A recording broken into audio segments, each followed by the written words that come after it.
Selamat datang kembali di sesi telah mendalam kita. Hari ini kita mau bahas bab 6 nih dari catatan kemitraan investasi Warren Buffett yang legendaris itu. Iya, bab yang judulnya Para Jenderal atau The Generals ya. Betul, sumber kita kali ini ya dari kutipan surat-surat kemitraan Buffett di era awal karirnya. Periode penting banget kan itu? Penting banget, itu fondasi kesuksesannya bisa dibilang. Nah, misi kita sekarang nih, kita mau coba bongkar salah satu pilar strategi Buffett di masa-masa itu. Apa sih sebenarnya maksudnya kategori jenderal ini? Dan yang lebih penting lagi, relevansinya buat Anda para pendengar sekarang ini apa? Apalagi kalau modalnya mungkin belum segede institusi gitu. Mari kita bedah bareng-bareng. Oke, ya jadi kategori jenderal ini bisa dibilang tulang punggung portofolionya Buffett waktu itu. Gampangnya sih ini saham biasa yang ada di pasar, tapi menurut hitungan Buffett, nilainya itu jauh di bawah harga pasarnya. Undervalued gitu. Oh, jadi bukan yang lagi hits ya? Justru bukan. Yang menarik dari surat-surat awalnya itu, penekanannya kuat banget di kriteria kuantitatif, jadi angkanya dulu yang dilihat. Valuasi, metrik finansial yang jelas terukur. Bukan saham yang lagi ramai dibicarain orang gitu ya? Malah yang mungkin agak, diam-diam aja gitu. Persis, kualifikasinya bukan populer atau enggak, tapi valuasi murah secara absolut. Analisisnya nunjukin kalau nilai intrinsik, nilai asli bisnisnya, itu jauh lebih tinggi dari harga di pasar. Oke. Buffett bahkan bilang sebagian besar untung kemitraannya di awal-awal itu ya dari kategori ini. Ini strategi intinya dia buat hasilin profit konsisten buat mitranya. Menarik. Oke, kita gali lagi nih. Gimana persisnya strategi ini jalan? Buffett kan katanya rahasia banget ya soal saham spesifiknya. Iya, dia jaga banget itu. Tapi dia sempat kasih contoh satu kan, Commonwealth Trust Company. Itu pun pas sudah selesai investasinya. Kenapa sih dirahasiain banget? Terus, apa yang bisa kita pelajari dari contoh itu? Iya, rahasia itu penting ya. Pertama, kalau dia ngomong mau beli, wah bisa-bisa harganya udah keburu naik sebelum dia selesai beli. Iya, masuk akal. Kedua, ya itu kan keunggulan dia. Dia udah susah payah analisis, masa dibagi gratis gitu aja? Contoh Commonwealth itu ya buat ilustrasi aja, biar mitranya ngerti, oh jenis perusahaan kayak gini loh yang dicari buat kategori jenderal. Perusahaan bagus, tapi harganya lagi salah. Dan kunci suksesnya, ini yang sering disebut-sebut dari mentornya, Ben Graham, itu konsep margin keamanan ya, margin of safety. Gimana terapinnya ke jenderal ini? Tepat sekali, konsep margin of safety itu jantungnya strategi ini. Karena sahamnya dibeli jauh di bawah nilai intrinsiknya, jadi ada kayak bantalan gitu. Bantalan buat kalau salah hitung atau pasar lagi jelek, gitu. Nah, persis. Jadi ada ruang buat salah atau kalau pasar lagi anjlok, nggak langsung rugi permanen modalnya. Katakanlah nilai aslinya 100.000, dia beli di 50.000 kan jauh tuh bantalannya. Oke. Ditambah lagi, Buffett kan biasanya nggak cuma beli satu saham di kategori ini. Dia diversifikasi juga di dalamnya. Jadi, ya kombinasi harga murah sama diversifikasi ini bikin profil resiko untungnya jadi menarik banget. Potensi naiknya lumayan, tapi resiko turunnya lebih terbatas. Menarik, tapi strateginya gini terus atau berkembang? Kan kita sering dengar Buffett itu investasinya berevolusi ya. Di surat-suratnya kelihatan nggak ada pergeseran gitu. Kelihatan banget, seiring waktu modalnya makin gede, terus mungkin juga ada pengaruh dari rekannya kayak Charlie Munger nanti. Buffett mulai bedain lagi nih di dalam kategori jenderal ini. Ada setidaknya 2 sub pendekatan lah yang bisa kita lihat. Oh, ada 2. Apa aja tuh? Pendekatan pertama itu yang paling kuantitatif murni. Kental banget pengaruh Ben Graham-nya. Fokusnya beli saham di harga yang ya ampun murah banget dibanding nilai asetnya secara matematis. Murah banget tuh, semurah apa? Paling ekstrim itu yang namanya net nets. Beli saham perusahaan di bawah nilai aset lancar bersihnya. Jadi aset lancar dikurangin semua utang. Wah, Teorinya sih, ini kayak beli perusahaan dapat kas sama piutangnya aja udah diskon. Aset tetap sama potensi bisnis ke depannya dapat gratis. gila juga ya. Kayak nemu duit di jalan. Buffett punya analogi khas kan buat ini. Yang soal puntung rokok. Atau malah lagi turun. Tapi masih ada sisa nilai yang bisa diambil buat satu keuntungan terakhir sebelum puntungnya dibuang. Contohnya yang terkenal itu Dempster Mill, nanti kita bahas lagi mungkin. Di mana Buffett beli kontrol perusahaan jauh di bawah modal kerja bersihnya, terus dia beresin biar nilainya keluar. Tapi nyari puntung rokok gini kayaknya kerja keras terus ya. Begitu nilainya keluar, jual, terus cari lagi. Betul banget. Ini pendekatan aktif, mesti hunting terus.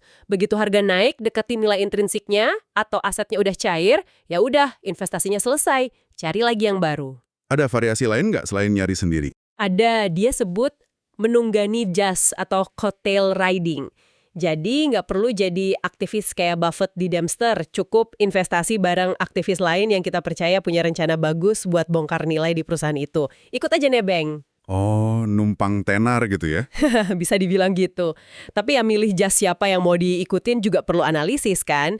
Sampai sekarang juga masih ada kok yang cari net-net kayak contoh Namtai Property itu. Argumennya ya aset kasnya aja udah lebih tinggi dari harga sahamnya. Oke, itu yang pertama, kuantitatif banget. Terus pendekatan kedua gimana? Yang katanya mulai lihat kualitas. Nah, ini pergeserannya nih. Seiring waktu, dana kelolaannya makin gede, nyari net-net semakin susah. Terus ada pengaruh Munger juga yang lebih suka bisnis bagus. Buffett mulai masuk ke general tipe lain. Dia sebut generals relatively undervalued. Jenderal yang relatif murah gitu ya? Iya, ini saham perusahaan yang mungkin nggak murah gila kalau dilihat dari aset likuidasinya aja, tapi harganya menarik dibanding nilai intrinsik jangka panjangnya dan dibanding valuasi perusahaan sejenis lain yang kualitasnya mirip. Jadi fokusnya geser nih. Dari beli aset murah, jadi beli bisnis bagus, tapi pas harganya lagi miring. Kurang lebih gitu. Ini langkah awal ke filosofi dia yang terkenal nanti. Mending beli perusahaan luar biasa di harga wajar daripada perusahaan wajar di harga luar biasa. Contohnya pas masa kemitraan itu investasi di American Express sama Disney. Oh iya, itu kan perusahaan gede. Bagus, kok bisa masuk kategori ini? Nah itu dia, keduanya bisnis bagus banget. Mereknya kuat, tapi lagi kena masalah sementara. Amex kena skandal minyak salat, rugi gede, reputasi jatuh. Disney juga sempat diraguin pas Walt Disney meninggal. Harga sahamnya anjlok dua-duanya. Pasar panik. Tapi Buffett lihatnya beda. Persis. Dia lihat inti bisnis sama mereknya itu masih kuat. Pasti pulih lah dan tumbuh lagi. Jadi dia masuk pas lagi ada diskon gara-gara sentimen jelek, tapi yakin sama kualitas jangka panjangnya. Dan investasi kayak gini bisa dipegang lebih lama dong ya? Betul, beda sama puntung rokok yang sekali isep abis. Kalau bisnisnya bagus, nilai intrinsiknya kan tumbuh terus, jadi bisa dipegang lebih lama. Buffett sendiri pernah ngulas beda dua pendekatan ini nggak sih? Kualitatif sama kuantitatif, pandangannya gimana waktu itu? Pernah, di salah satu suratnya dia bandingin, pendekatan kualitatif tuh kayak beli perusahaan yang bener, ntar harga ngikutin. Kalau kuantitatif, beli di harga yang bener, ntar hasilnya ngikutin. Terus dia pilih mana? Dia ngaku dua-duanya bisa bikin ongkung. Tapi dia nambahin, dan ini menarik. Uang yang lebih pasti, yang resikonya lebih jelas, itu cenderung dari keputusan kuantitatif yang angkanya emang udah bagus banget, margin keamanannya tebel. Mungkin untungnya nggak seheboh yang kualitatif, tapi lebih susah buat salah besar. Oke, jadi ada dua jenis jenderal. Nah, terus perilaku saham-saham ini gimana di pasar? Apa karena murah jadi pasti aman, gitu nggak bakal turun? Nah, ini penting banget nih. Buffett ulang-ulang terus bilang ke mitranya. Murah itu bukan berarti kebal turun.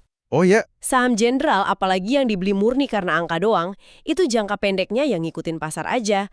Malah, kalau pasar lagi bearish parah, bisa jadi turunnya sama dalamnya atau kadang lebih dalam dari indeks kayak Dow Jones. Harga murah nggak ngelindungin dari goyangan pasar jangka pendek. waduh. Tapi kan dia beli terus, berarti harapannya jangka panjang beda. Tepat. Jangka panjangnya, ekspektasi Buffett ya kategori jenderal ini bakal ngalahin pasar. Kenapa?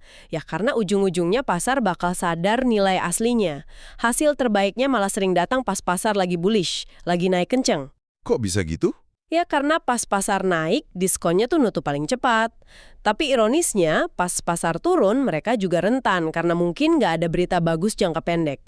Buffett pakai analogi kebun buah dari Irving Kahn. Gimana tuh analoginya? Bayangin portofolio itu kebun buah, nggak semua pohon bakal panen raya tiap tahun kan? Ada yang lagi bagus, ada yang biasa aja. Tapi kalau kebunnya diurus bener, milih pohonnya bagus, sahamnya, ditanam di tanah subur, valuasi murah, ya secara keseluruhan lama-lama panennya bakal bagus. Kuncinya sabar, lihat hasil jangka panjang, jangan pusing sama naik turun tahunan. Terus gimana Buffett yakinin dirinya sama mitranya kalau pendekatan ini beneran manjur, bukan untung-untungan aja?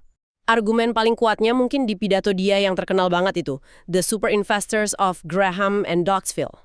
Di situ dia nunjukin rekam jejak investor-investor yang semuanya belajar dari Ben Graham di Columbia. Oh, yang murid-muridnya Graham itu ya? Iya, mereka semua jalan sendiri-sendiri, tapi pakai filosofi dasar yang sama, inti dari jenderal ini. Dan hasilnya, mereka semua ngalahin pasar secara konsisten, dalam waktu yang lama banget. Dia pakai analogi kontes lempar koin nasional juga kan di situ. Betul. Dia bilang, bayangin ada kontes lempar koin nasional, jutaan orang ikut. Pasti ada aja kan yang untung terus nebak bener berkali-kali. Tapi kata Buffett, gimana kalau ternyata semua pemenang yang tersisa, misalnya 20 orang setelah 10 kali lempar, semuanya datang dari satu desa kecil yang sama. Wah, pasti curiga ada apa-apa di desa itu ya. Nah, nggak mungkin kebetulan kan? Pasti ada sesuatu yang diajarin di desa itu. Itu analoginya buat investor Graham Dodd. Sukses mereka yang konsisten dari akar yang sama itu nunjukin ada metode yang jalan bukan pasar acak aja. Ini sanggahan telak buat teori pasar efisien yang bilang nggak mungkin ngalahin pasar secara konsisten. Luar biasa sih itu argumennya.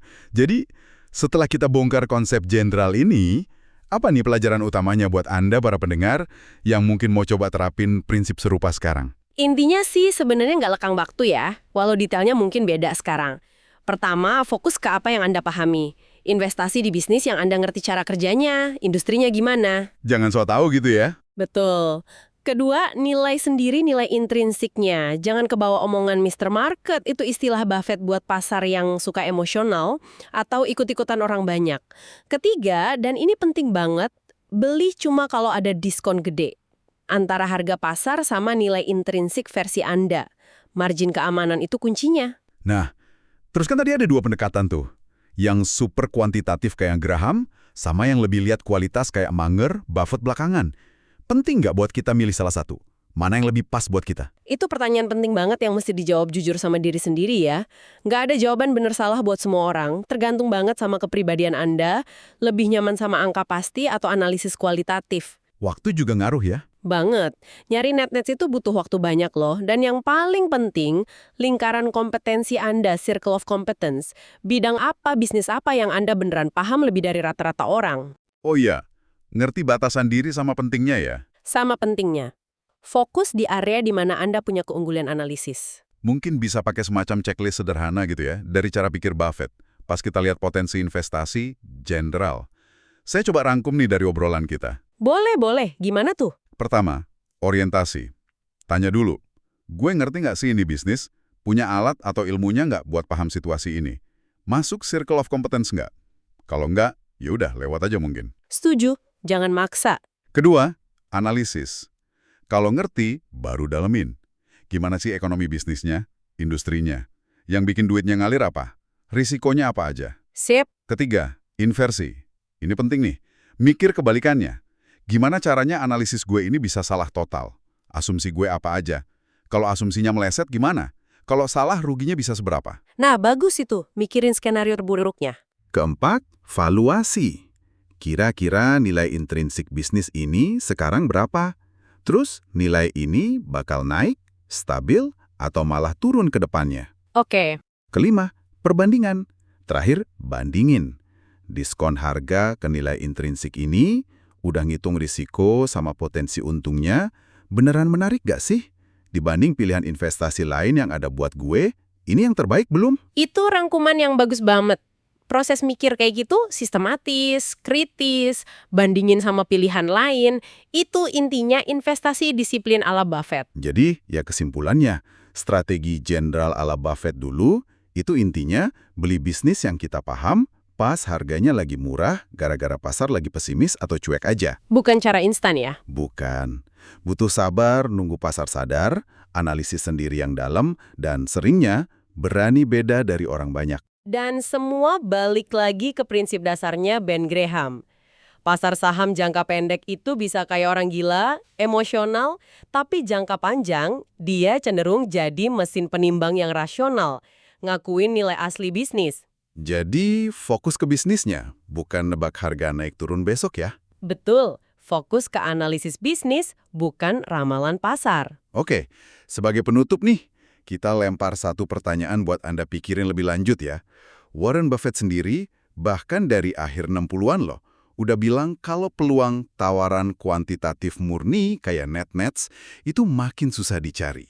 Pasar makin efisien, analis makin banyak. Iya, tantangannya beda sekarang. Nah, pertanyaannya, buat Anda, Di zaman sekarang yang serba dianalisis ini, di mana kira-kira kita masih bisa nemu peluang yang, kayak kata Buffett, angkanya begitu menarik sampai serasa mukul kepala pakai tongkat baseball? Pertanyaan bagus tuh. Apakah masih ada di sudut-sudut pasar yang terlupakan? Saham mikro mungkin? Atau di negara berkembang? Atau cuma muncul pas pasar lagi panik banget? Atau jangan-jangan puntung rokok modern bentuknya udah beda? Bisa jadi di kelas aset lain juga ya? Bisa jadi. Nah, itu tantangan menarik buat Anda eksplorasi sendiri. Sampai jumpa di sesi telaah mendalam kita berikutnya ya.